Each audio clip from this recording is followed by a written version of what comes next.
साक्षात केदारनाथची आरती आपण पाहतो आहोत.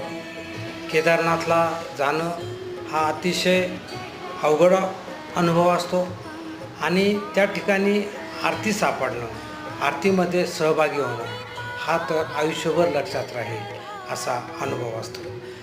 लाखो भाविक केदारनाथला अक्षरशः अनंत हाल अपेष्टा शारीरिक कष्ट भोगून पोहोचतात आणि ज्यावेळेस त्यांना सायंकाळच्या या आरतीमध्ये सहभागी होण्याची, केदारनाथची आरती करण्याची, केदारनाथसमोर उभं राहून त्याला वंदन करण्याची संधी मिळते, तेव्हा प्रत्येकाला आपलं जीवन धन्य झालं आहे.